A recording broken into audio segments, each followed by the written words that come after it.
CIV3701, Stage 2, Part 2D. Judgment, Interest, and Costs. Number 1. Judgment. At the close of a trial, the court makes a decision based on the law and the evidence presented to it, called a judgment. A judgment of the court may be distinguished from an order of the court. A judgment is the decision of the court in response to the relief claimed in an action. An order is the decision of the court in response to the relief claimed in an application or by some other procedure, such as an interlocutory hearing in the course of a trial. As Jones and Buckle indicate, judgment has two functional components. A. It is a command to the party at which it is aimed, coupled in an appropriate case with a warrant to the sheriff to enforce the command. And B. It regulates the legal relationship between the parties and settles their mutual rights and obligations to the extent necessary for its grant. Although willful disobedience of an order made in civil proceedings is a criminal offence, the practice in the High Court is to bring an application on notice of motion for committal for contempt of court in order to enforce obligations under an order ad factum prestandum or under a prohibitory interdict. Number 1.1. Judgment in the High Court. There is no provision in the High Court rules or the Superior Courts Act directly relating to judgment following upon a trial. The authority in the High Court to grant judgments appears to derive from common law. Judgment in the Magistrates' Courts, by contrast, is provided for in terms of Section 48 of the Magistrates' Courts Act. Number 1.1.1. Judgment at the close of the plaintiff's case. As was discussed earlier, the defendant is entitled to apply to court for absolution from the instance at the close of the plaintiff's case. This means that the action is dismissed, but judgment is not entered for either the plaintiff or the defendant. If the plaintiff still wishes to pursue the matter once absolution from the instance has been granted, he must institute a fresh action against the defendant. The procedure adopted is that the defendant or his legal representative addresses the court. The plaintiff or his legal representatives answers, and the defendant or his legal representative replies. The court will only grant absolution from the instance if the plaintiff has not managed to adduce sufficient evidence upon which a reasonable person might find in favor of the plaintiff. In making its decision, the court normally will not have regard to the credibility of witnesses unless the plaintiff's witnesses are obviously lying or have broken down to such an extent that no reasonable person would place reliance upon them. Number 1.1.2. Judgment at the close of the defendant's case. Once the defendant has closed his case and each party has delivered his closing address, the court will usually reserve judgment in order to give the judge time to consider the matter properly. Once the judge has considered the matter, the parties will be informed of the date on which judgment will be delivered.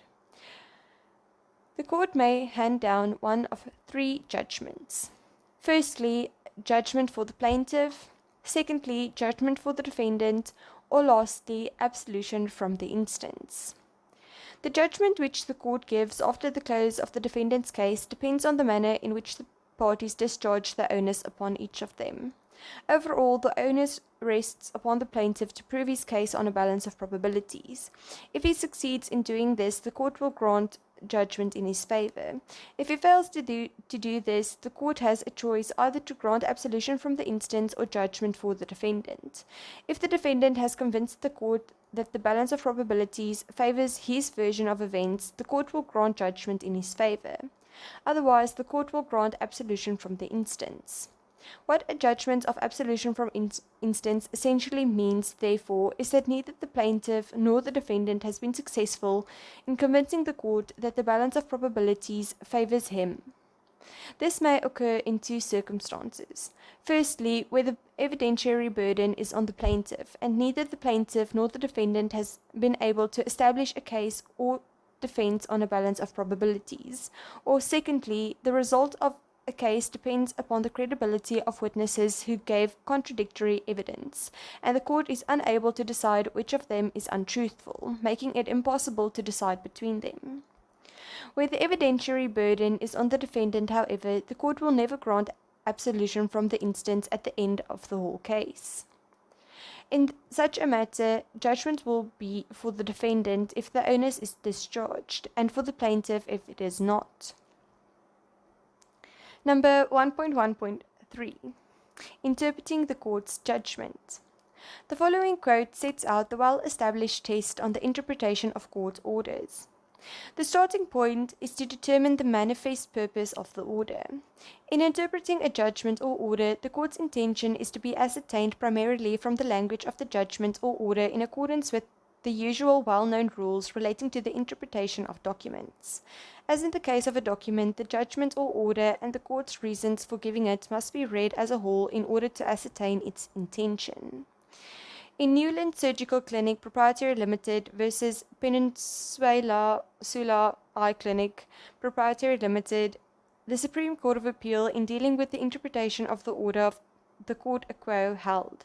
The flaw in the argument, as I see it, is that it loses sight of the principle that a court order, as in the case of any other document, must be read in the context of the judgment as a whole, and particularly in the light of the court's reasons for that order. Approached in this way, it is clear to me that the court a quo never intended to and never did afford Newland leave to appeal on the just and equitable issue, or for that matter, on the issue whether or not the share sale agreement could be characterized as a contra bonus mores. Okay, and then number 1.2, judgment in the magistrates' courts. Section 48 of the Magistrates Courts Act sets out the various judgments that may be granted as a result of the trial of an action. Number 1, judgment for the plaintiff insofar as he has proved the same. Secondly, judgment for the defendant in respect of his defense insofar as he has proved the same. Third, absolution from the instance if it appears to the court that the evidence does not justify the court in giving judgment for either party. Number 4, such judgment as to costs, including costs as between attorney and client as may be just.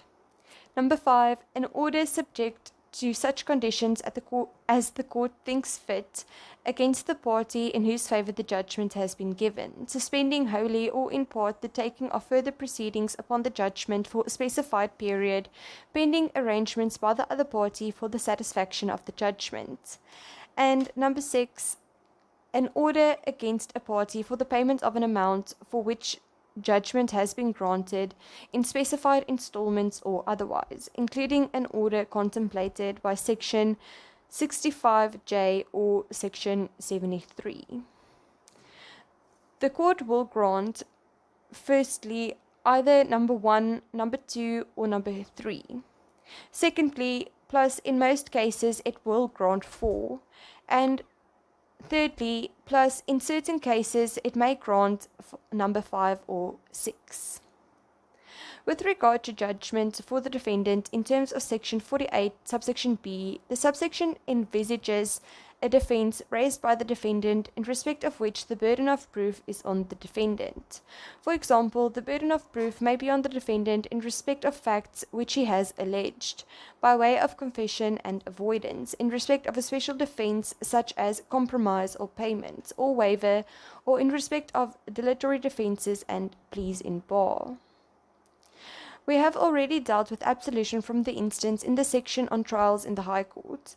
With regard to a judgment of absolution from the instance in terms of Section 48C, note that it is an order granted either at the end of the plaintiff's case or at the end of the whole case dismissing the plaintiff's claim. Its effect is to leave the parties in the same position as if the case had never been brought. This means that the judgment of absolution from the instance does not amount to res judicata, and the plaintiff may, if he so wishes, proceed afresh. Number 2. Variation and setting aside of the court's judgment. Once a court has delivered a judgment, the matter is closed in the sense that the original court may not revisit the matter.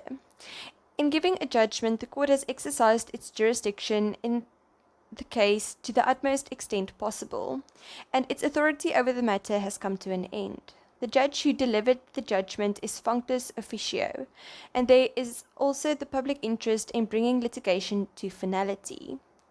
As a general rule, once the court is functus officio, it may not alter or vary its judgment in any manner.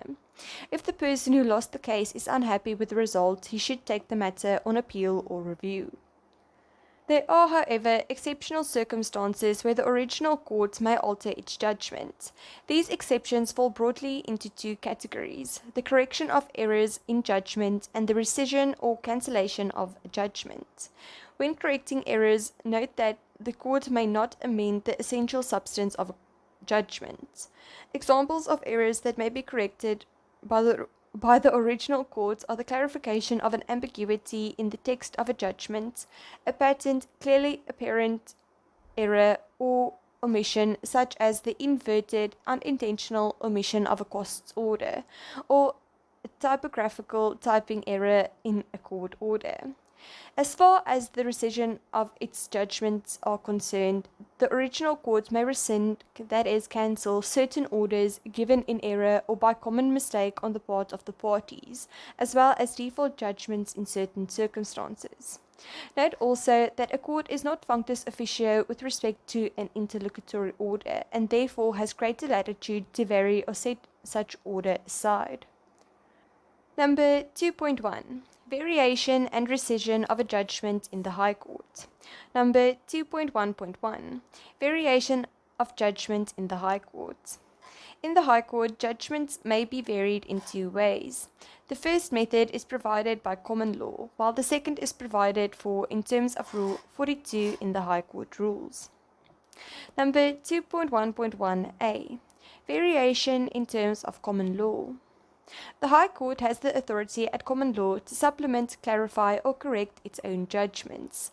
This power would seem to overlap with the High Court's inherent jurisdiction to regulate its own proceedings in the interest of justice. Using this power, it has varied its judgments to, first, allow for the inclusion of accessory or consequential matters that have been inadvertently overlooked or that the court has inadvertently failed to grant. Or secondly, clarify a judgment, the meaning of which is obscure, ambiguous, or uncertain. Or thirdly, correct a clerical, arithmetic, or another error. Or fourthly, correct, alter, or supplement a costs order. An application to vary a judgment in terms of common law must be brought within a reasonable time of the judgment having been granted. Number 2.1.1b. Variation of a judgment in terms of Rule 42, subsection 1.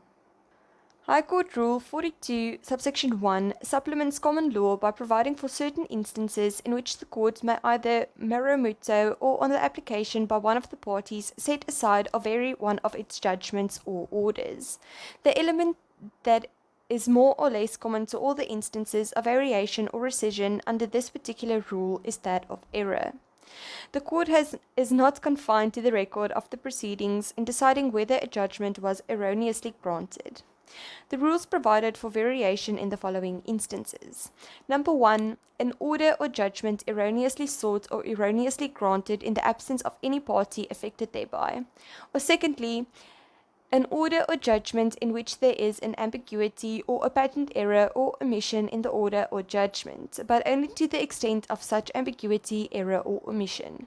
And lastly, an order or judgment granted as the result of a mistake common to the parties.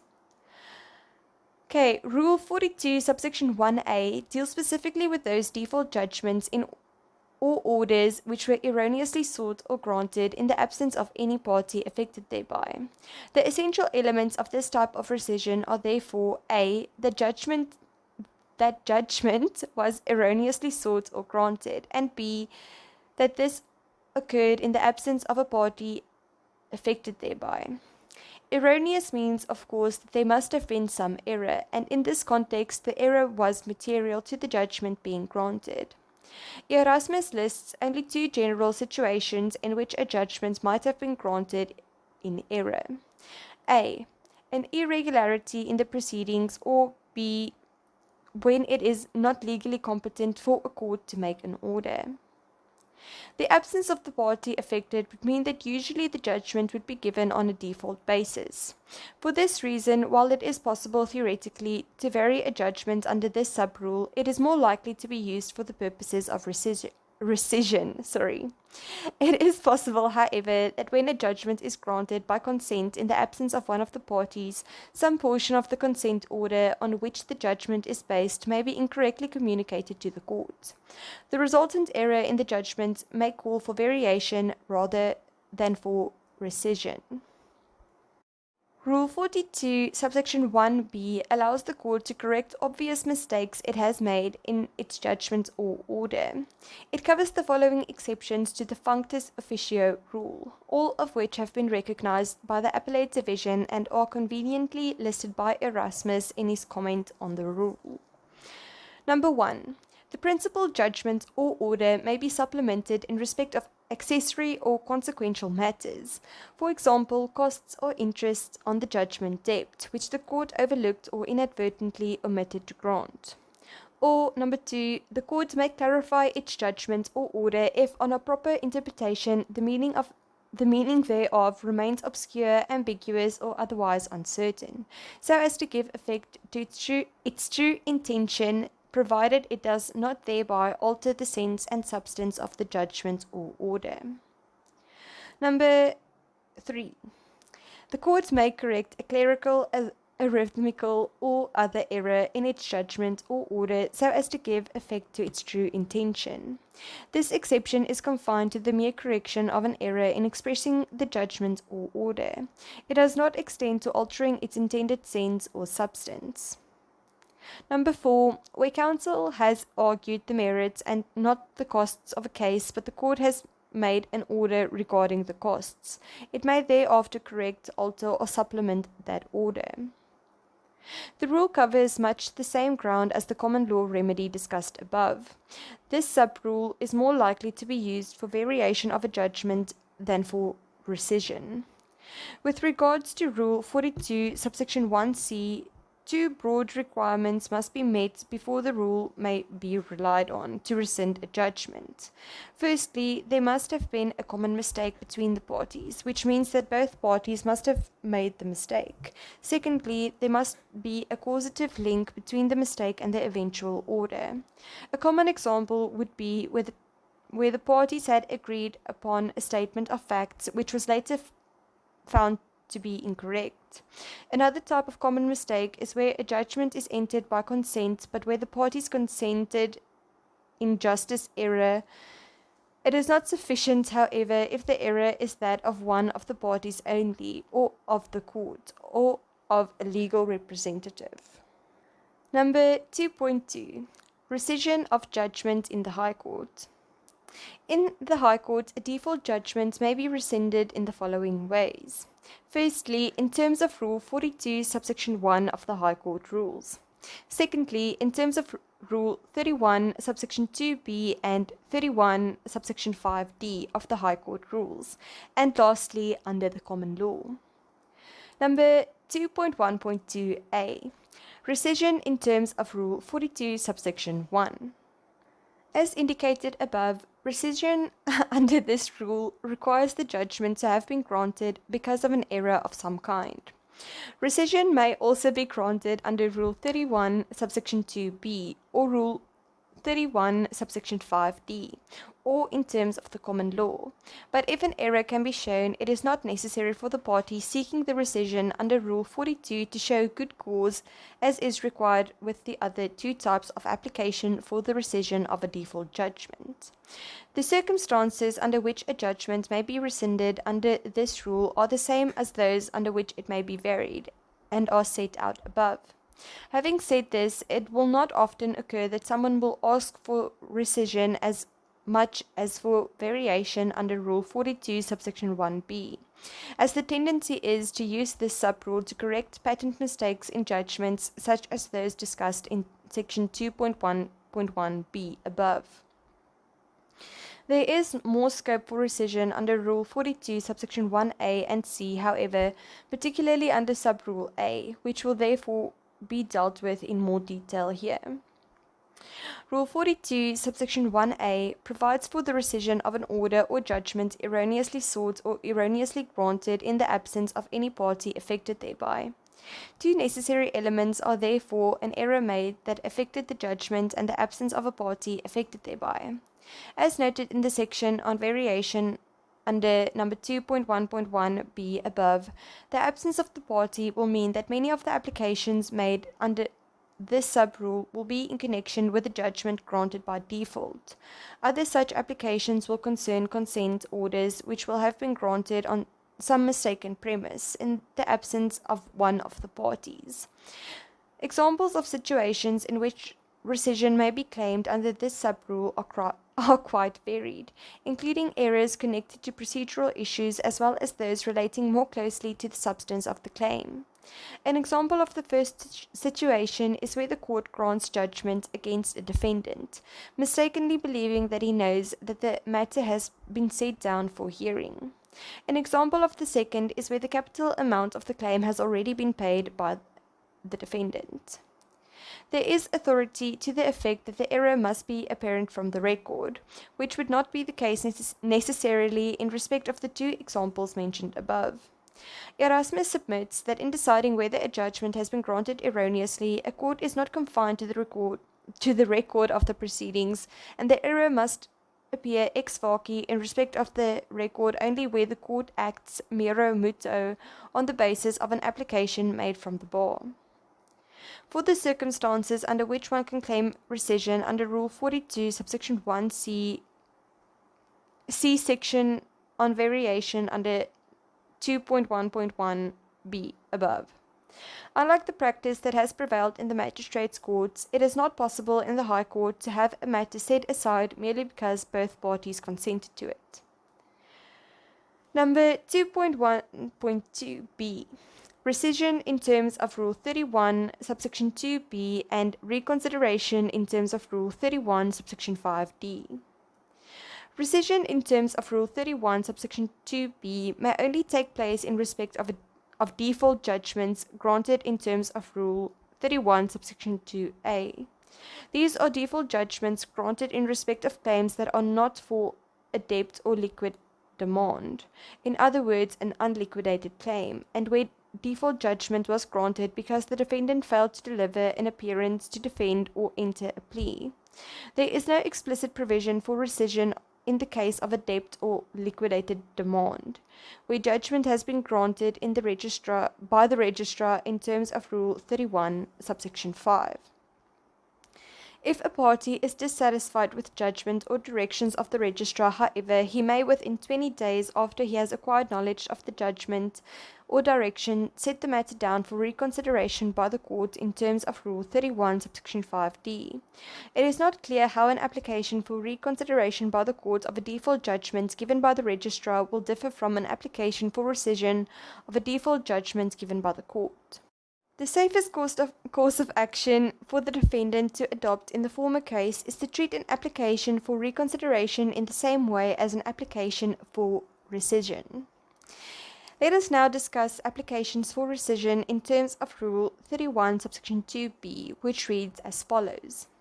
A defendant may, within 20 days after he has knowledge of such judgment, that is, a default judgment taken against him, apply to court upon notice to the plaintiff to set aside such judgment, and the court may, upon good cause shown, set aside the default judgment on such terms as to it seems meet. There are two things to note about the 20-day limit within which to bring the application for rescission in terms of this rule. Firstly, the rule states that the application must be brought within 20 days after the defendant has gained knowledge of the default judgment, not within 2 days of the judgment itself. The 20 days are therefore counted from the day after the defendant heard about the judgment, not from the date the judgment was granted. Secondly, there are differing opinions over what is meant by the requirement that the application be brought within 20 court days, after the defendant has knowledge of the of the judgment. Some cases have held that the application must be before the courts within that period. On this interpretation of the rule, the application must be drafted, lodged at the court, served on the plaintiff with sufficient notice, and heard all within the 20-day limit. The better interpretation, however, is that the application need only be filed with the registrar and served within the 20-day limit, and not be heard in addition. Under Rule 31, subsection 2b, the court has the discretion to set aside the judgment if the defendant shows good cause for the rescission. This has never been precisely defined, but showing good cause involves 3 elements. Namely, the applicant must give a reasonable explanation for his default, his application must be brought bona fide, and he must show the existence of a bona fide defense. Number 2.1.2b1. Reasonable explanation for default. In giving a reasonable explanation for his default, the appellant must show that his default was not willful. Willful default exists where, firstly, the defendant has knowledge that the action is being brought against him. Secondly, the defendant deliberately refrains from entering an appearance to defend, though free to do so. And lastly, the defendant has a certain mental attitude to the consequences of default. Let us discuss each of these requirements in turn. Firstly, to be in willful default, the defendant must have knowledge that the action is being brought against him. If he is able to show that he failed to enter an appearance to defend because he had no knowledge of the action, he has shown that his default was not willful. Since personal service of the summons is only required in the case of a divorce action, a summons served in some other way may never reach the defendant. He may only come to hear of the action after default judgment has been taken against him. Secondly, there may be circumstances in which a defendant was aware that an action had been brought against him, but was unable to enter an appearance to defend prior to default judgment being taken against him. He may be in hospital or abroad when he hears that summons has been served, and be unable to return, or make arrangements for a notice of appearance to defend to be delivered before default judgment is taken. Once again, the defendant's default in these circumstances is clearly not willful, even though he knew summons had been issued. And thirdly, there are situations in which a defendant A knows an action has been brought against him, and B has the opportunity to enter an appearance to defend, but C deliberately fails to do so. This need not amount to a situation of willful default, however, as a further inquiry is made. This inquiry relates to the mental attitude of the defendant to the action, that is, did he fail to act as a result of indifference to the consequences? In other words, did he adopt a don't care attitude? Mere inadvertence or forgetfulness will not amount to willful default, neither will error. If he failed to understand the legal consequences of not entering an appearance to defend, the default will not be willful. Negligence on his part or on the part of his attorney also will not amount to indifference or willful default. Of course, the defendant's bona fides may well come under examination if the error is unreasonable, which may lead the court using its discretion to reject the application for rescission. Number 2.2.2b2. The existence of a bona fide defense. Even if the defendant is not in willful default, the court will not use its discretion to grant rescission unless the defendant is able to show a substantial defense to the claim that is in good law. He may not merely claim to have a defense, but must set out its nature and salient, that is its pertinent details. The defendant need not deal fully with the merits of the case nor produce evidence that the probabilities are actually in his favor. What he needs to show is that a prima facie case exists, or an issue fit for trial. Number 2.1.2b3. The application must be brought bona fide. The fact that the defendant has a bona fide defense is not sufficient. It must also be clear that he intends to use his defense. In other words, it must be clear that the defendant's intention in bringing the application for rescission is to enable him to have his day in court. For the application to be bona fide, the defendant must not have some other motive for rescission, such as simply delaying execution of the judgment. The court has a wide discretion in deciding whether or not the defendant has shown good cause, but where the applicant was in willful default, the application for rescission will normally fail. In light of the above requirements, the affidavit supporting the application for rescission must set out the reasons for the defendant's default as well as his defense in sufficient detail for the court to be assured that the defense is bona fide. Number 2.1.2 C. Rescission in terms of the common law. Judgments may also be set aside at common law in the following circumstances. Number 1, fraud. Number 2, justice error, on rare occasions.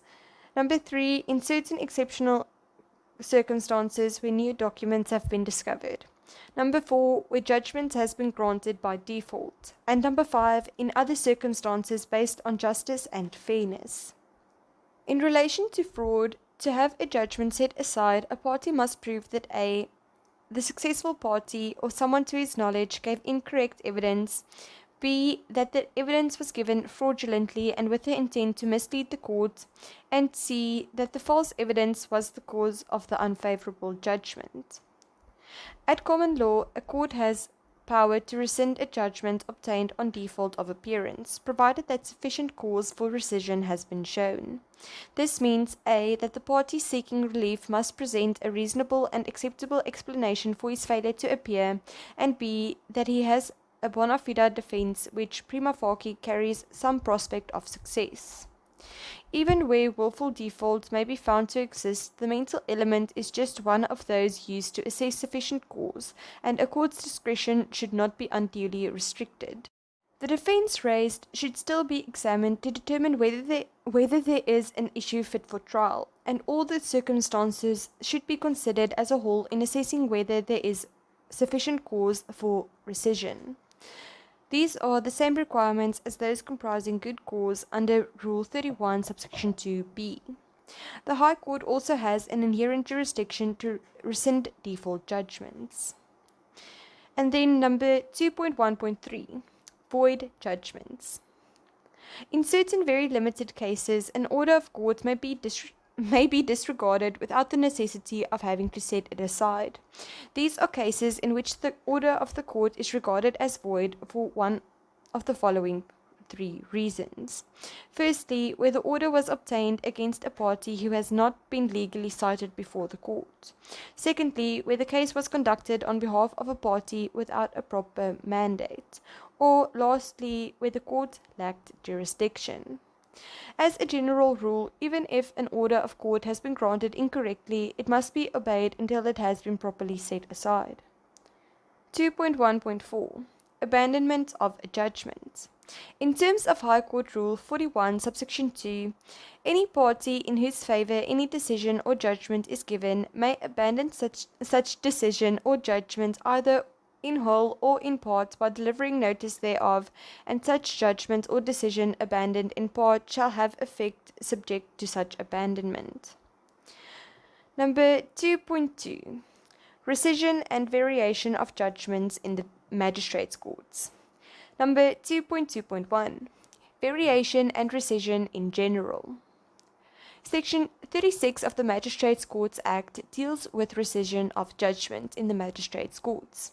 The court may, upon application by any person affected thereby, or in cases falling under paragraph C, so muto, A. Rescind or vary any judgment granted by it in the absence of the person against whom the judgment was granted, or B. Rescind or vary any judgment granted by it which was void ab initio or was obtained by fraud or by mistake common to the parties. C. Correct patent errors in any judgment in respect of which no appeal is pending, and D. Rescind or vary any judgment in respect of which no appeal lies. Apart from applications for rescission of default judgments referred to in paragraph A above, the procedure by means of which a party will make an application for the rescission or variation of a judgment in the magistrates' courts is set out in Rule 49, subsection 7. which requires that such application must be, firstly, brought on notice to all parties, and secondly, supported by affidavits setting out the grounds on which the applicant seeks rescission or variation. The most common type of application for rescission, however, is an application for rescission of a default judgment, which is referred to in paragraph A above. Let us look at this application in more detail. Number 2.2.2, rescission of default judgments in particular. In terms of Rule 49, subsection 1, a party who is seeking to rescind a default judgment has 20 court days from the date on which the judgment came to his knowledge and to serve and file the application for rescission. Notice of application must be given to all parties to the proceedings. He is required to show good cause why the judgment should be rescinded, or alternatively, the court must be satisfied that there is good reason to do so. Number 2.2.2a, good reason. The court may rescind the judgment if it is satisfied that there is good reason to do so. Although this provision appears to set a lower standard than the requirements of good cause as explained in the discussion of the High Court Rule 32, subsection 2b above, I think that's 42, but I could be wrong, it has been held that it does not so much lower the requirements for the applicant as much as it extends the discretion of the magistrate. Where the applicant fails to show good cause, the magistrate may nevertheless grant rescission miro muto in the interest of justice if exceptional circumstances warrant it. Number 2.2.2b, good cause shown. This is the same requirement as that dealt with in detail under High Court Rule 31, subsection 2b, and the comments made there are pertinent to rescission of default judgments in the magistrates' courts.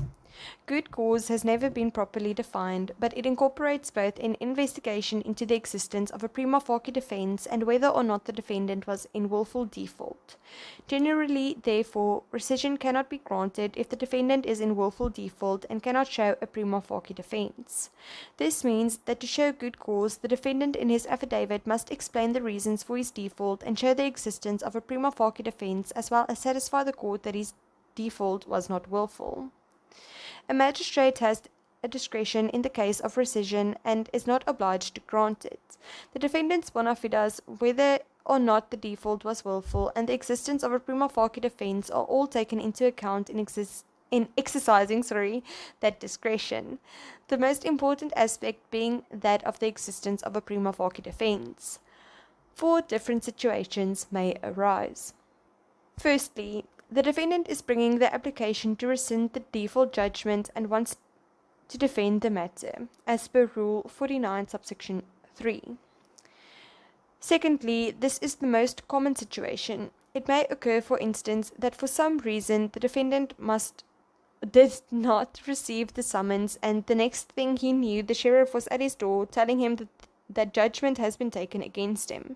He consults an attorney telling him that he has a good defense to the matter and would definitely have entered an appearance to defend if he had known about the summons.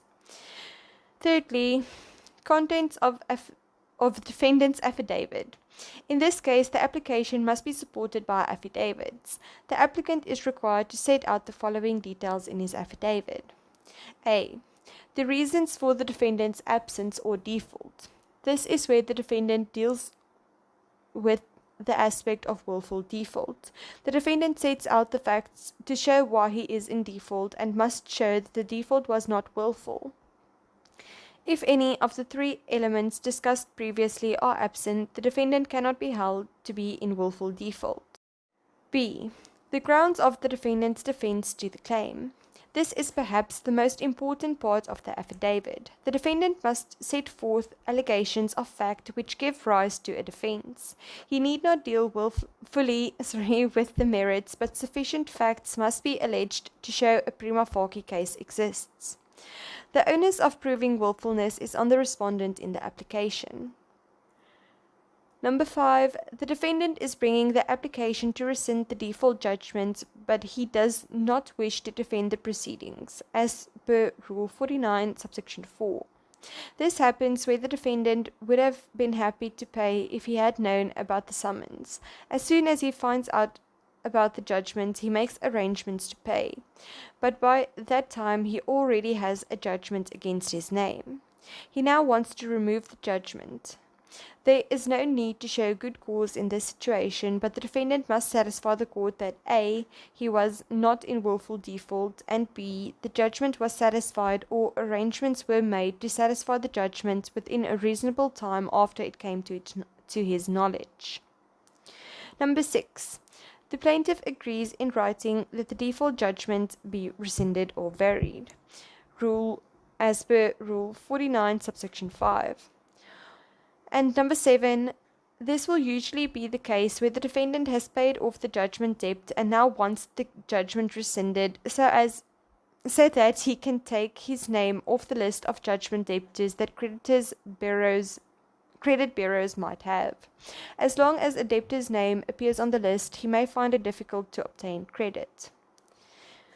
A. Either the plaintiff, the defendant, or any other person affected by judgment may make the request for rescission or variation. Note that until a 2010 amendment to Rule 49, subsection 5, this was not an official application to courts, but a request which would have been dealt with administratively by the court. The rule now has been amended to align with Section 36, subsection 2 of the Magistrate's Courts Act, with the result that the word request has been replaced with the word apply. It would therefore seem that the correct procedure is by way of application, rather than a notice dealt with in chambers. In terms of Rule 49, subsection 5b, an application of this nature may be made at any time after the plaintiff has agreed in writing to the rescission or variation of the judgment. B. Notice of the application must be given to all parties. And C. Written proof of the plaintiff's consent to the rescission must accompany the application. And 8. The application for rescission of the default judgment is being made by a person other than those referred to in 1 or 2 above, as per Rule 49, subsection 6.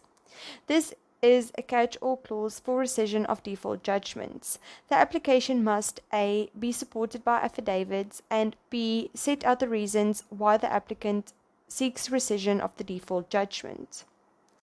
And now for number 3, interest. Number 3.1, general overview. Most claims sounding in money attract interest. Interest is an amount of money calculated as a percentage of the original debt. The sum of money comprising the original debt is known as the capital portion of the debt for the purposes of interest. The percentage at which interest accrues or accumulates on the capital amount and the period over which it is calculated vary. These two aspects together comprise what is called the rate of interest. Interest is payable from the time the debt becomes due for payment to the time that the debtor eventually pays the debt in full. If the debtor makes periodic payments in order to reduce the amount of debt, interest continues to be calculated on the reducing balance of the capital amount still outstanding until payment of the debt and interest is complete. Any interest that has accrued is first deducted from the payment a debtor makes, however, before the payment is used to reduce the capital amount.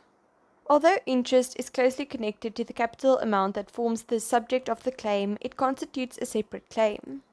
Since interest does not flow automatically from the main portion of the claim, a claim for interest must be pleaded specifically in the particulars of claim, and a specific request for interest made in the prayer. Without making a specific claim, the plaintiff will usually not be awarded interest. There are two major questions that need to be addressed in respect of every claim for interest, namely the rate of interest and the date from which interest is calculated. Number 3.2. The percentage used to calculate the rate of interest may differ from case to case. The period of time used in order to calculate this percentage may also differ. Interest may therefore be charged at a certain percentage calculated over the period of a day, week, month, or year. In practice, the period over which interest is calculated is invariably per year, that is, per annum. An example of the way in which this is expressed using an arbitrary rate of 18% would be interest at the rate of 18% per annum. If the claim is contractual, it will often transpire that the parties have agreed to a rate of interest in respect of the debt that comprises the claim at the same time that they agreed all the other terms and conditions of the agreement. In these circumstances, subject to the limitations set out in the National Credit Act as discussed below, the agreed rate may be claimed. The plaintiff must specifically plead this rate, however, making out a case for it in the particulars of claim. Number 3.2.1. Simple and compound interest. In the absence of an agreement to the contrary, the only kind of interest that may be charged at common law is known as simple interest. This means that for the purposes of calculating interest, the capital amount is kept separate from the interest that has accrued this far, and any further interest is calculated merely on the capital amount. This factor should be borne in mind by attorneys who calculate interest on the reducing balance of the capital amount, as debtors make periodic payments to reduce their indebtedness. Occasionally, however, an agreement will make provision for the payment of compound interest, which may be the case with debts owed to commercial financial institutions such as banks. Compound interest is usually described as interest upon interest. What this means is that the amount of interest that has accrued at a given point is added to the capital amount before a new interest calculation is made. Although the interest rate is usually set at a certain percentage per annum, an agreement for compound interest usually includes the stipulation that the interest will be calculated and compounded monthly, usually in arrears, that is, the end of each month. Using an arbitrary percentage of 18%, this would be expressed in the following manner. Interest at the rate of 18% per annum, calculated and compounded monthly in arrears.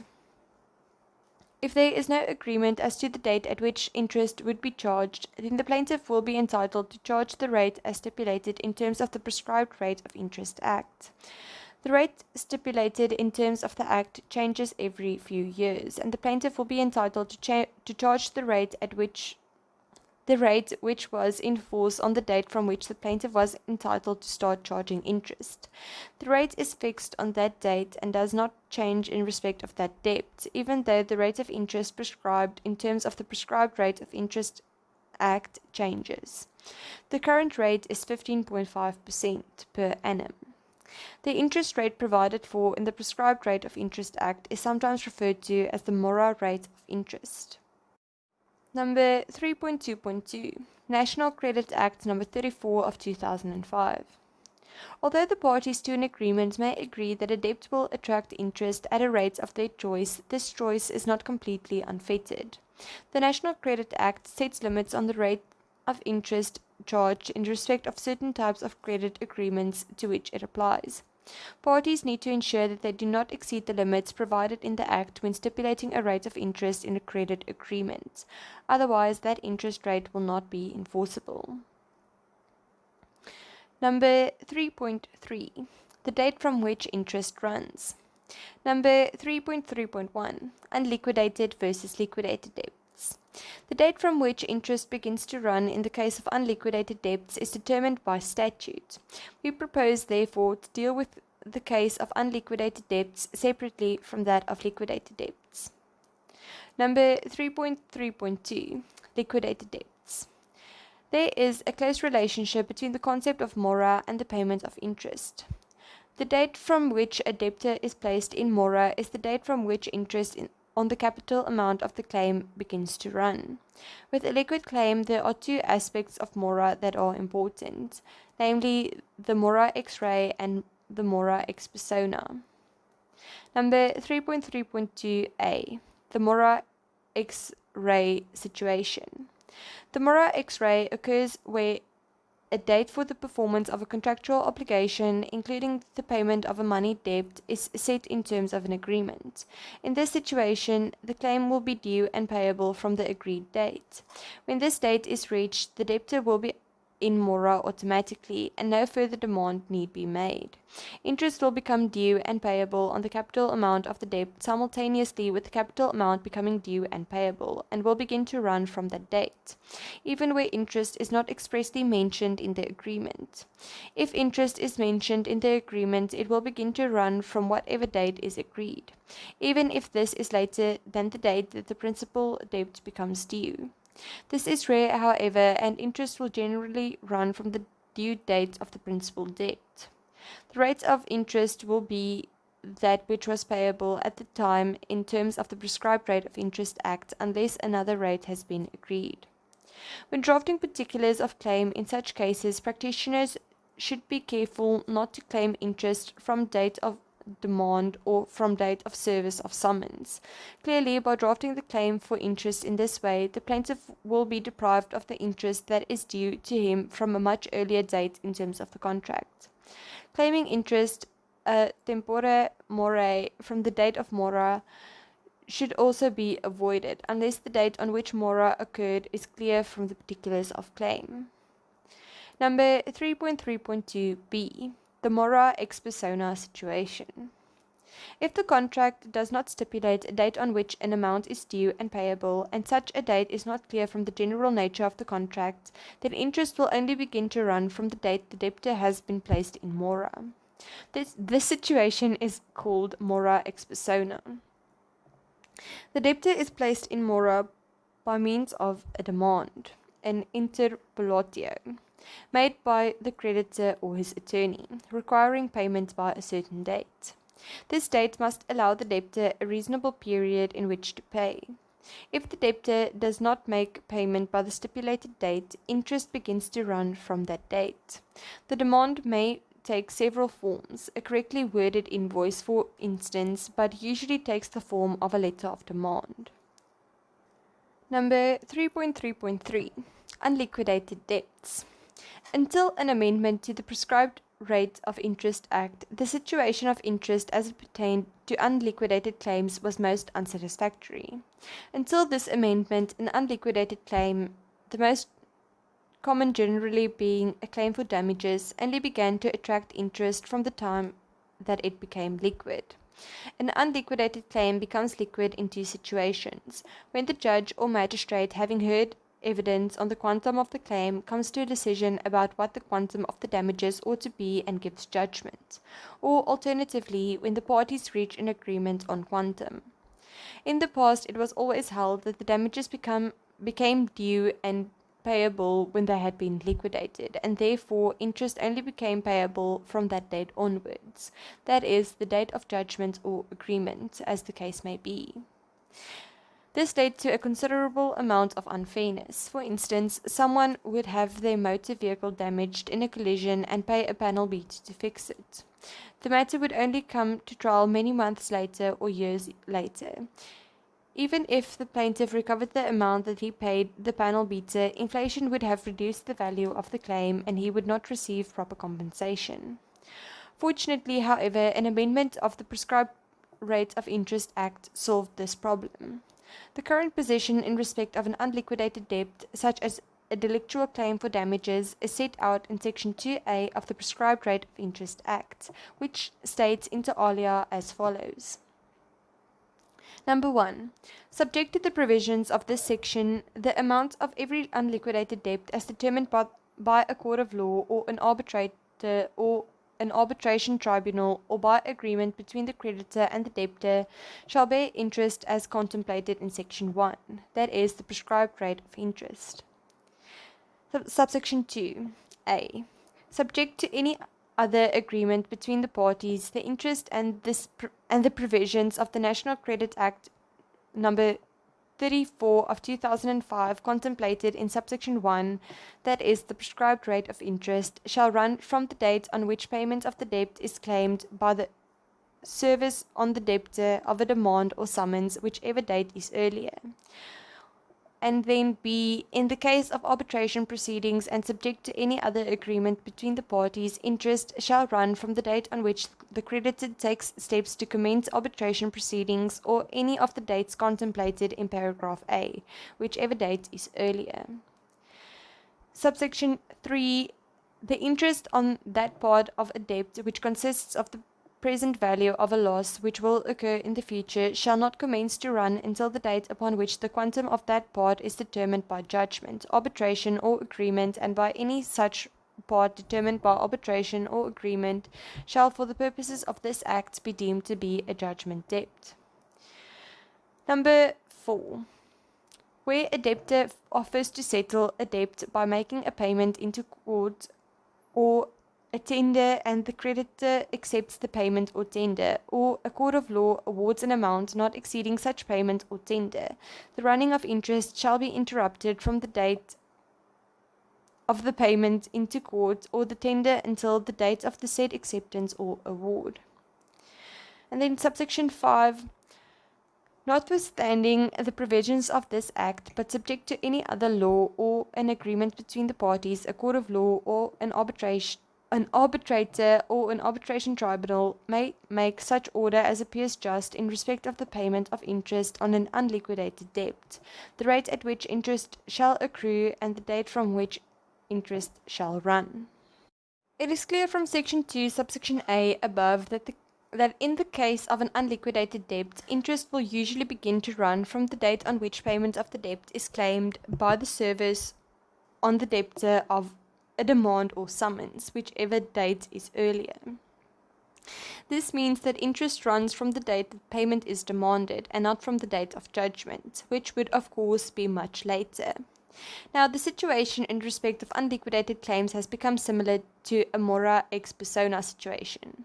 There is one important difference, however, in that no allowance is made for the payment to occur within a reasonable period of demand with interest to run from the mora date. Interest is due instead from the date of service of a demand or summons, in other words, from the date of receipt. Since it may take a long time to prepare, issue, and serve a summons, it makes sense in the case of an unliquidated debt, such as a delictual claim for damages, to send a letter of demand in order to start interest running before setting about preparing the summons. It may also be worth mentioning a misconception that occasionally arises with regard to the more complex delictual claims, such as MVA claims for personal injury. Parts of this kind of claims may seem to be liquid. For example, the so-called special damages, such as medical expenses, claims for loss of past income, etc., whereas other parts may seem to be unliquidated. For example, the so-called general damages, such as claims for pain and suffering, loss of amenities of life, disfigurement, etc. It is important to remember, however, that all these claims are part of a single unliquidated delictual claim. Occasionally, an attorney may try to split a single claim such as this into a number of liquid and unliquidated claims in order to enable him to claim interest on the liquidated parts of the claim from the date the delict was committed, which will be prior to the date of service of demand or summons. This is not permissible. The entire delictual claim is a single unliquidated claim, and interest may only be claimed on the amount of the whole claim from the date of service of demand or summons, as set out in the Act discussed above. Number 3.4. The in duplum rule. In terms of the common law, interest may not exceed the capital amount. In other words, once the interest due has reached the amount of the claim, it stops running. This is known as the in duplum rule. Where a partial payment is made, however, which reduces the interest owed to an amount less than the capital amount, interest starts to run again. Interest only stops running when it reaches the amount of capital outstanding, or when the amount outstanding, capital plus interest, is paid in full. A statutory form of the in duplum rule, is created by section 103, subsection 5, read with section 101, subsection 1d of the National Credit Act number 34 of 2005, and applies to credit agreements that fall under the Act. In this case, unpaid interest, fees, and charges will stop accumulating when it equals the unpaid balance of the principal debt. Number 3.5. Drafting a claim for interest. In practice, many attorneys and advocates simply kick for touch when drafting a claim for interest. The most common way of doing this is to make use of the phrase interest at the prescribed legal rate a tempora more in the pre. Often, a rate higher than the prescribed legal rate has been agreed between the parties. By asking only for the prescribed legal rate, the practitioner is preventing his client from recovering the full amount due to him. Furthermore, a practitioner should attempt to claim interest for his client from the earliest date possible, that is, the date when performance became due, the date of mora. In a mora X-ray situation, there is no need mindlessly to claim interest from the date of service of summons, or even from the date of the letter of demand, if one has been sent out. Neither of these processes has any influence on mora in a mora X-ray situation. In the particulars of claim, one should plead or make a case for interest from an earlier date than that of service of summons, and the request interest from this earlier date in the pre, and then request interest from this earlier date in the pre, Furthermore, the expression a tempora more is a very general term, which indicates that the claim for interest is to be calculated from the date on which payment is due. In certain cases, however, the date on which payment is due may not be clear from the papers before the court. Where this is the case, the court will be obliged to grant interest from the date of the service of summons only. Accordingly, we submit that it is much better for a practitioner to set out in detail the date from which interest is to be calculated, rather than relying on a general term such as a tempora more. If a letter of demand is to be drafted for a mora ex persona situation, there is a method of doing so that helps to make the drafting of a summons a little easier. We have already indicated that a mora ex persona situation interest may be claimed from the date that a debtor was placed in mora. This date will not actually be the date of demand as is so often stated, but the date from which performance became due after reasonable notice was given. Drafting the letter of demand in precise terms may facilitate establishing this date for the purposes of drafting the summons. So, for example, instead of demanding performance within 14 days of receipt of this letter, which is difficult to ascertain, or even within 14 days of the date of this letter, payment should be demanded by a particular date. That will enable the plaintiff's attorney to plead the date without difficulty in the particulars of claim. Finally, having properly pleaded a claim for interest in the particulars of claim, the prayer should include a claim for interest, drafted more or less along the lines of interest on the amount at rate, whatever rate, per annum, calculated from so-and-so date to date of payment. In the case of a claim for compound interest, the prayer would be drafted more or less in these terms. Interest on the amount of whatever amount at whatever rate per annum, calculated and capitalized monthly in advance from such date to date of payment. In the latter case, the terms of the interest being dependent on the agreement pleaded, of course. The rates of interest claimed will depend on what has been agreed in terms of any contract upon which the claim is based. In the absence of agreement on the interest rate, or in the case of an unliquidated claim such as damages for which no interest rate would otherwise exist, the rate prescribed by the Prescribed Rate of Interest Act will be applicable. In terms of a recent amendment to the Prescribed Rate of Interest Act, the rate of interest per annum is to be calculated by having regard to the repurchase rate, as determined from time to time by the South African Reserve Bank, plus 3.5%. Number 4. Costs. Number 4.1. Introduction. In litigation, there are winners and losers. When a court awards costs to a successful litigant, it does so to indemnify him for the expense to which he has been put in having either to initiate or defend litigation. The High Court Rules and Superior Courts Act do not make provision for the ordering of costs in a general way. Common law principles apply to costs in the High Court. In Magistrates' Courts practice, however, Section 80 and Rule 33 of the Magistrates' Courts Act and rules make provision for the ordering of costs. These provisions are necessary as the magistrates' courts are creatures of statute. However, the principles in respect of granting costs are identical in both courts and are determined in terms of common law. Number 4.2. General rules relating to an award of costs. The basic rule is that all costs are in the court's discretion. This discretion must be exercised judicially after considering the facts of each case. It must be exercised upon grounds which a reasonable man would apply in order to reach a just conclusion. The following general rules have been laid down for the guidance of the courts. Number 1. Generally, the successful party is entitled to his costs. When it comes to awarding costs, the general rule is that costs follow the event. In other words, the successful party should be awarded costs. In determining who the successful party is, the court should look to the substance of the judgment and not merely its form. For example, with the judgment of absolution from the instance, although strictly speaking neither party has won, the defendant has been successful in warding off the plaintiff's claim, while the plaintiff has failed to achieve anything. Therefore, the defendant will usually be awarded costs in his favor. The court considers who is substantially successful, having regard to the substance of the judgment and not merely to its form. Number 2.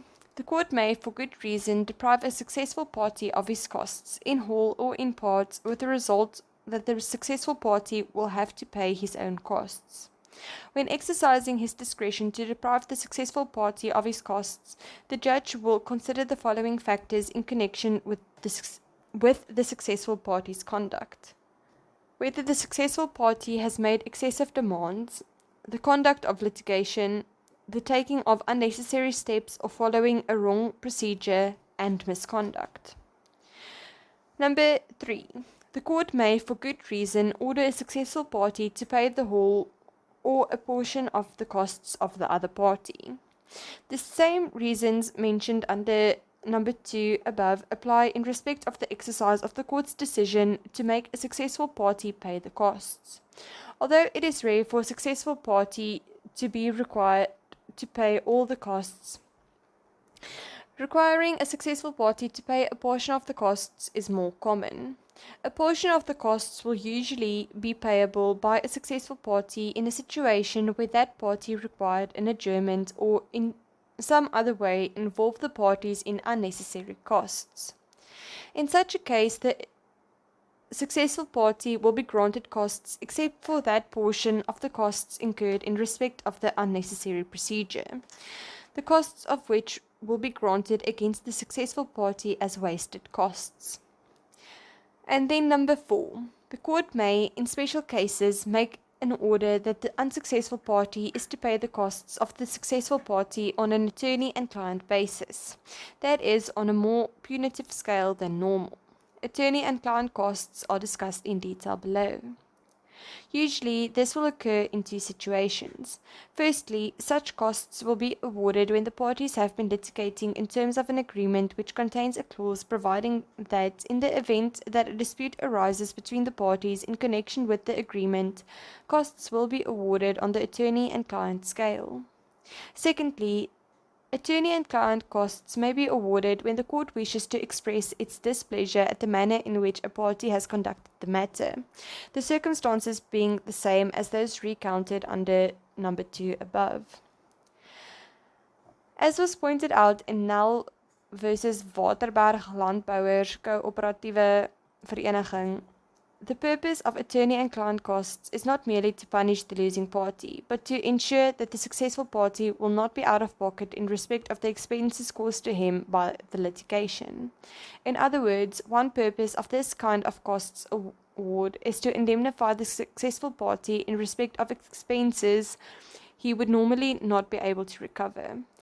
However, even costs on the attorney and client scale will not cover all the legal expenses of the successful party.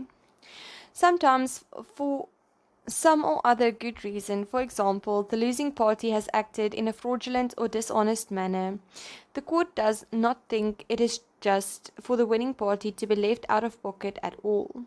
In such a case, the court may decide to award costs to the successful party on the attorney and own client scale. Attorney and own client costs are discussed in detail below. By doing this, the court ensures that all the expenses of the successful party are paid by the unsuccessful party. In other words, by awarding costs on the attorney and own client scale, the court is ensuring that the loser must pay the winner what he, the winner, had to pay to his attorney to act on his behalf in the matter. Such costs are awarded only in exceptional circumstances where the court wishes to show its extreme displeasure, opprobrium, at the actions of the party who has costs awarded against him. The level of bad conduct and the level of the court's displeasure would be greater than that which is present when the court awards attorney and client costs. While punitive costs may be awarded by a court miro muto or after argument between the parties' representatives, a party to be penalized with such costs order ordinarily should have knowledge that such an order is to be sought. Number 4.3. The tariffs and the costs charged by an attorney. It is important to distinguish between the tariffs of costs provided for in the rules of courts and the costs charged by an attorney to his client. Number 4.3.1. The tariff. A tariff of costs consists in both the magistrates' courts and the High Court. These tariffs contain lists of the many different tasks which are performed before and during litigation, together with the amounts that may be claimed for each task. The party who has costs awarded in his favor draws a bill of costs based on the work done, as provided for in the tariff. The magistrates' court's tariff provides for a lower charge in respect of the various items than the High Court tariff, and is not identical in respect of the various items for which a charge may be made, but the process of drawing the bill is largely the same. The costs in a bill of costs are divided into fees and disbursements. The fees are amounts stipulated in the tariff for the work done by the attorney, while the disbursements are amounts that the attorney has been obliged to pay out or disburse on his client's behalf during the course of proceedings. The disbursements include payments to the sheriff for the service of documents, the costs of transport, postage or telephone charges, payments to witnesses in respect of transport or qualifying fees to experts, and last but by no means least, fees paid to counsel. As for the attorney's fees, each consultation, conference, court appearance, and telephone call is charged for, in addition to charges made for the drafting, receipt, and perusal of each document, and the drafting and perusal of each letter delivered. In fact, in a High Court bill of costs, each letter and telephone call must be separately identified and listed, which makes such a bill of costs a long and tedious document to draft or to read. The primary principle applicable to a taxation of a bill of costs is that a successful party gets costs as an indemnification for its expense in having been forced to litigate, but that a moderating balance must be struck to afford the innocent party adequate indemnification only within reasonable bounds. In assessing what is reasonable, all circumstances must be taken into account. In March 2010, an amendment to Rule 70 of the High Court Rules led to a slight difference between the High Court and magistrates' courts in the procedure for the taxation of bills, which previously was virtually the same.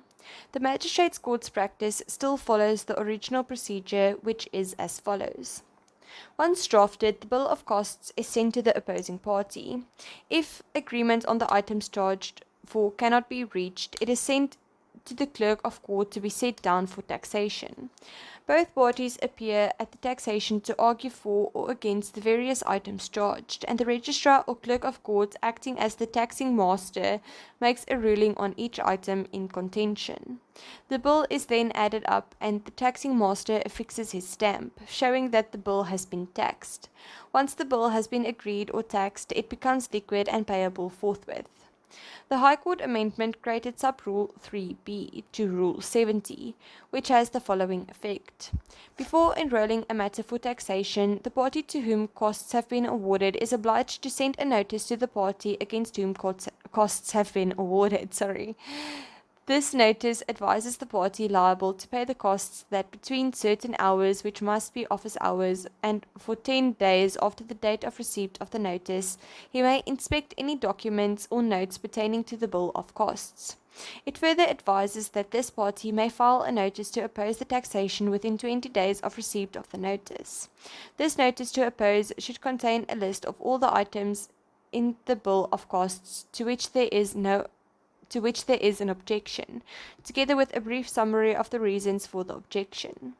Should no notice of opposition be forthcoming within the stipulated period, the party who has drafted the bill of costs may set it down for taxation without further notice to the other party, who will effectively be excluded from the taxation.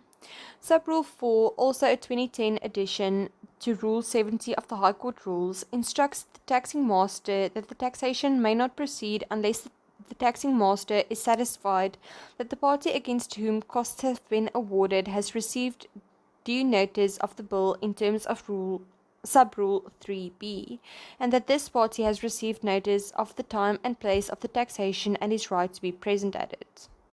The latter notice is not necessary, however, if number 1, the party liable to pay costs has consented in writing for the taxation to occur in his absence, and number 2, if the party liable to pay costs failed to give notice to oppose the taxation, or number 3, the taxation concerns writ and post-writ bills.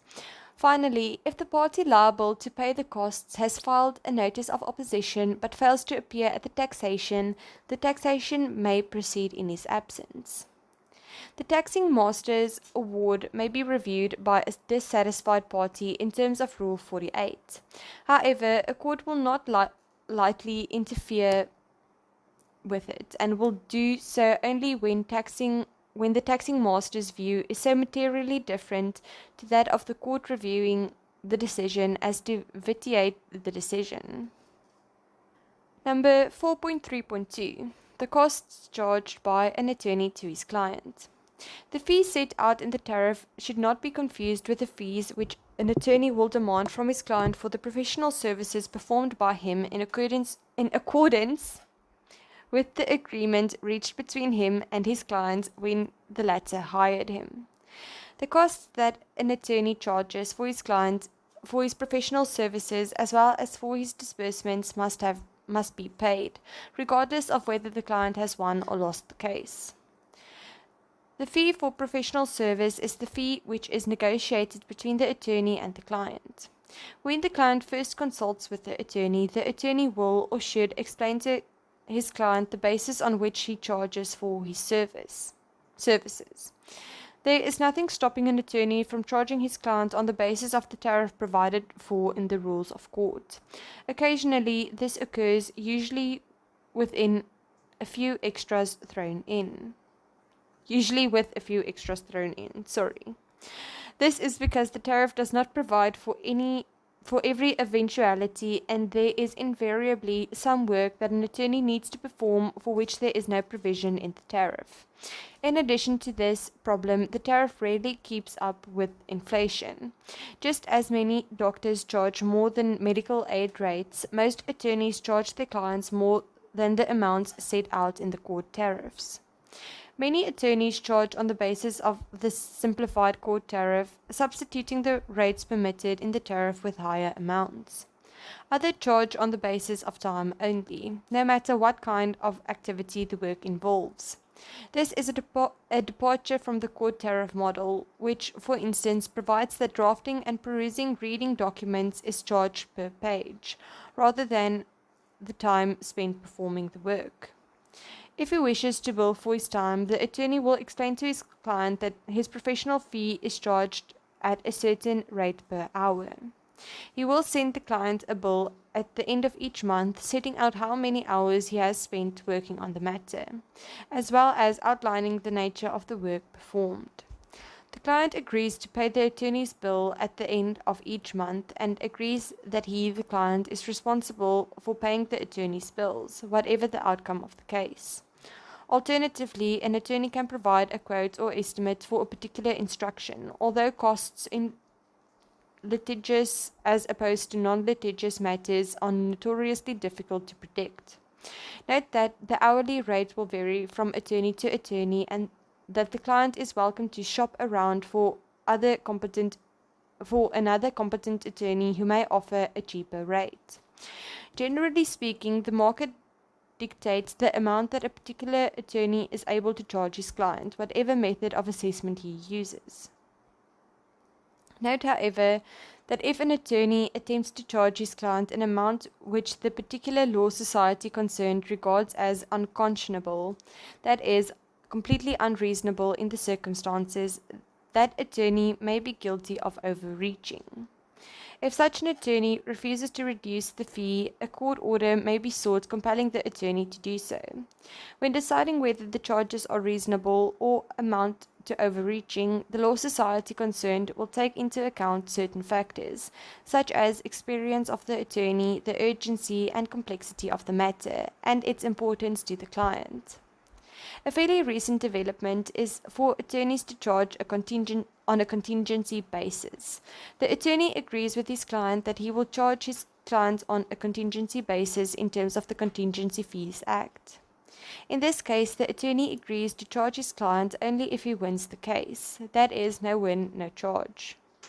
Because the attorney takes the risk of being paid nothing at all if he loses the case, the above-mentioned act allows him, if he wins the case, to charge more than the amount he would charge if the matter were not being conducted on a contingency basis. An attorney may not, however, charge more than double the amount he would usually charge if the matter were not being conducted on a contingency basis. Furthermore, in the case of money claims conducted on a contingency basis, an attorney's charge may not exceed 25% of the amount awarded in favor of his client. In 2004, the Supreme Court of Appeal in PricewaterhouseCoopers Incorporated and others versus National Potato Cooperative Limited considered the lawfulness of tripartite agreements in the light of changed circumstances and in particular in the light of the Constitution. Having considered the developments in English law which increasingly recognized the important role played by the tripartite agreements, the Supreme Court of Appeal concluded that a clear departure from the past was required in order to promote access to justice and held that tripartite was no longer to be prescribed.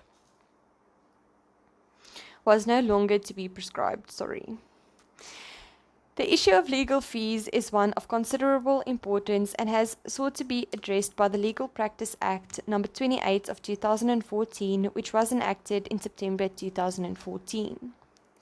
The fee for professional services charged by an attorney to his client is sometimes referred to as attorney and earned client costs, but this term and its meaning have become controversial, as is pointed out in the discussion below. Number 4.4. Types of costs awards.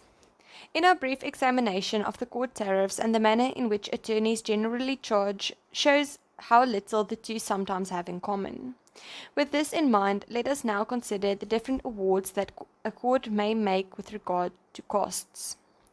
Number 4.4.1. Award of costs on the party and party scale. Party and party costs are the costs which are incurred by a party in a case and which the unsuccessful party is ordered to pay him. They do not include all costs which a party may have incurred, but only those costs which, according to the taxing master, appear to have been necessary or proper for the attainment of justice or for defending the rights of any party. In addition, these costs are based on the tariff stipulated in the Rules of Court, which was discussed above. Once the bill has been taxed or agreed, it is liquidated and becomes part of the judgment debt. Clients who have won their case often expect the party and party costs to compensate them fully for all the legal costs they have incurred during the course of the matter. Because party and party costs are strictly limited by the tariffs, however, in the vast majority of cases, such costs will only cover a portion of the winner's total legal bill. When the court awards costs to the winner of a case, it is taken to mean party and party costs. These are the costs a court awards to the successful party in the vast majority of cases. Quite separate from the payment of these party and party costs, it is up to each of the parties to pay the fees for professional services rendered by the respective attorneys. Therefore, the loser of the case must not only pay the party and party costs to the winner, but must also pay the fees of the attorney who unsuccessfully represented him in the matter, unless, of course, his attorney had agreed to conduct the matter on a contingency basis.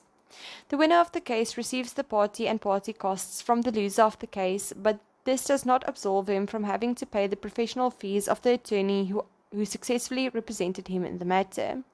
This leaves the winner out of pocket to a certain extent, although far less than the loser, because the party and party costs are invariably less than the professional fees, sometimes referred to as attorney and own client costs, which are discussed below. Number 4.4.2. Award of costs on the attorney and client scale. An award of costs on the attorney and client scale may be seen as a halfway house between an award of costs on the party and party scale and an award of costs on the attorney and own client scale. There is some difference of opinion, however, with regard to precisely what these costs comprise.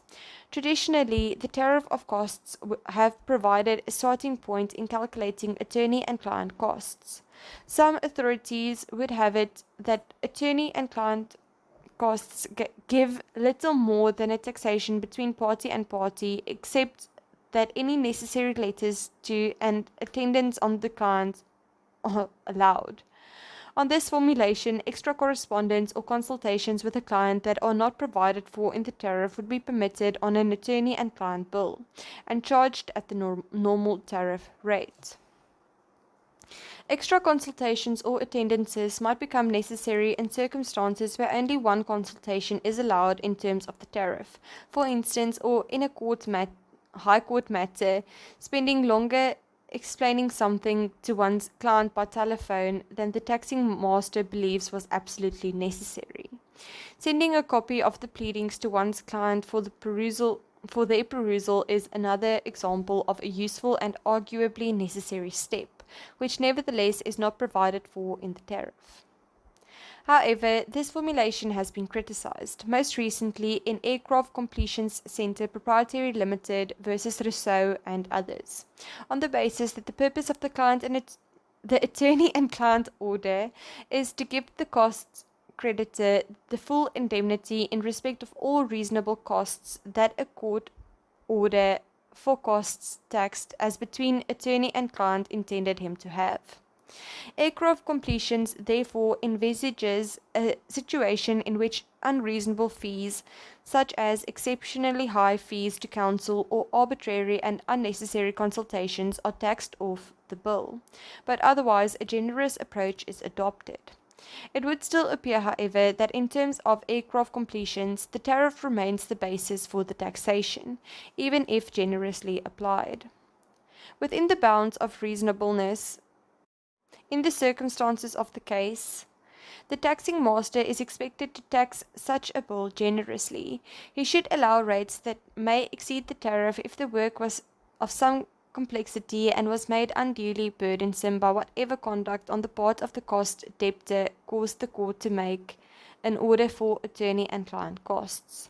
On the same basis, the taxing master should allow periods of time for consultations and for other work ordinarily charged on a time basis that may reasonably exceed the time that he would allow if taxing strictly as between party and party.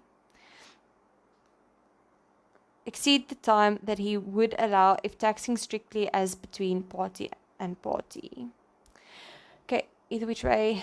Therefore, although extra items may be permissible, any departure from the rates provided in the tariff will only be permitted in restricted circumstances.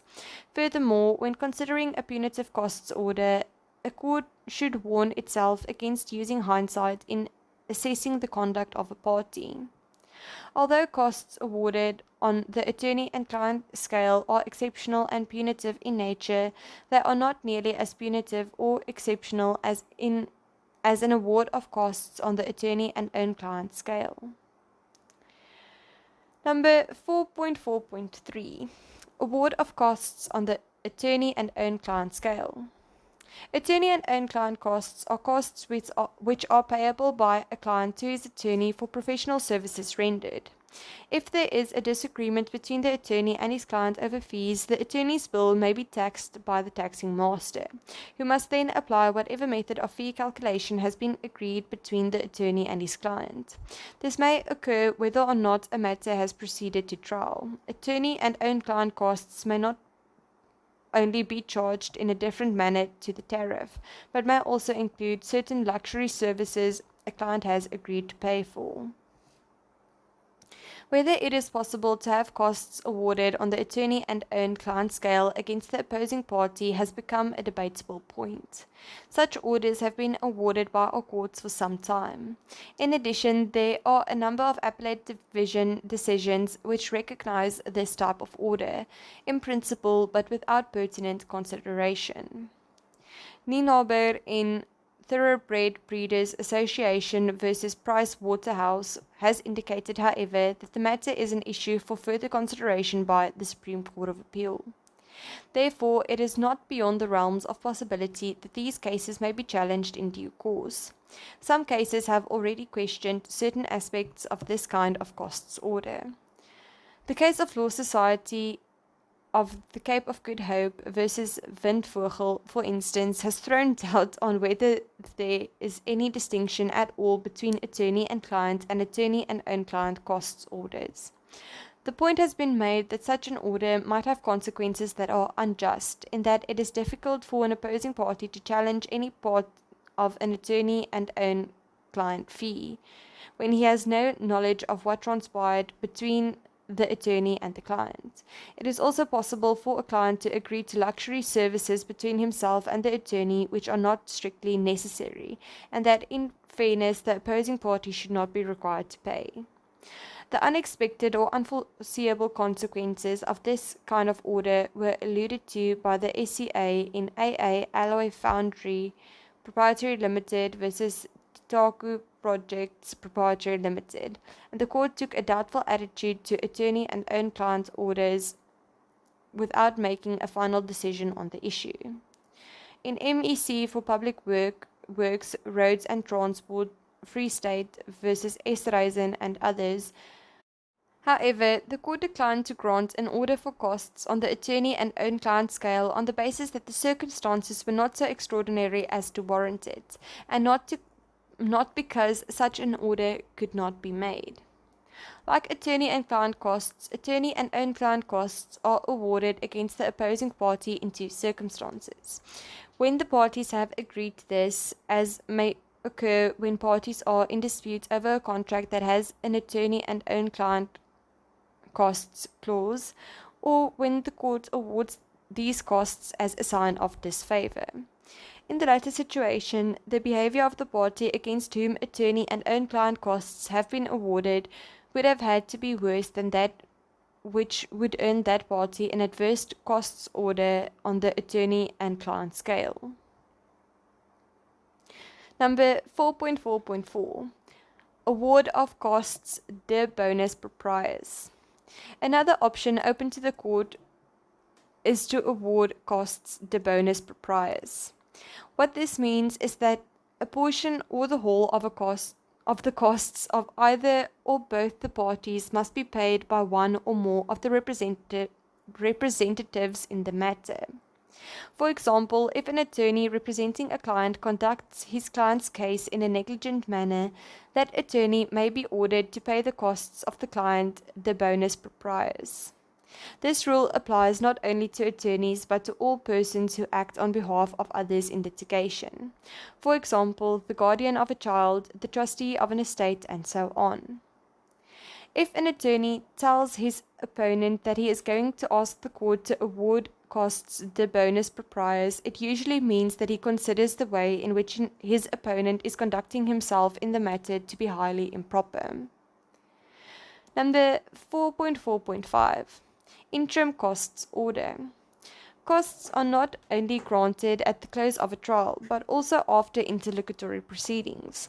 For example, after an application to compel the production of further particulars, or after an unsuccessful summary judgment application, or after an adjournment necessitated by the unpreparedness of one of the parties.